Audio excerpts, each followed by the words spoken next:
Prince Arnold was a historian, a Notre Dame graduate, a historian at heart.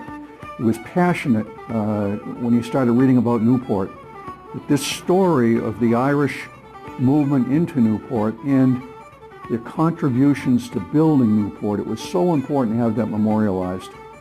And he spent several years hunting for the perfect location, and he ended up down here in the 5th Ward of Newport, the overwhelmingly Irish section of Newport. It was a melting pot, but principally Irish.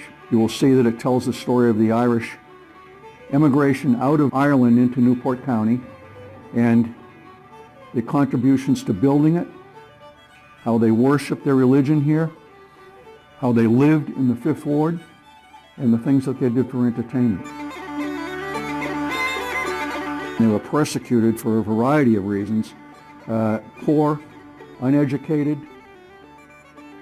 rowdy, liked a wee bit of the drink now and then, but also the fear of the papacy by the indigenous population here. The call went out for workers. In the early 1800s, the Portsmouth coal mines at the north end of the island. We didn't have indigenous miners out of that population that lived here. The Irish came from Allihies in County Cork, West Cork, and they were also the tailors, the servants, the stewards, etc. They worked the textile mills, basically servile labor. That was wives and children. Between 200 and 400 principally Irish workers built Fort Adams over 33 years, 1824 to 1857. And another interesting aspect of that is during their off hours from Fort Adams, they built the foundation of St. Mary's Church. One thing they could do was work, and they worked and they worked and they worked for very low wages, and we have what I think is, I would call a magnificent city here now. There were so many Sullivans that they all required nicknames to differentiate them. Some of them aren't very flattering, I'll just say that. I'm not going to read them. The 5th Ward has not existed since 1930, so that's 90 years, yet the labels down here, 5th Ward Liquors.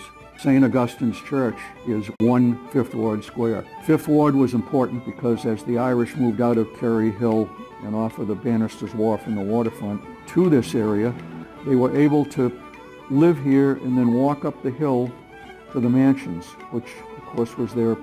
About 2,000 Irish supported the mansions. They were the help in the mansions at a time when the Irish were persecuted in the 1800s, and classified ads said no Irish need apply, N-I-N-A. 7 years later, Newport has their first Irish mayor, Patrick Boyle, the gent up there, 1895, with the handlebar mustache. All played a part in the building and the development of Newport as we know it today. And I think it's, as you walk the town, I think it's a real showcase of a town to live in.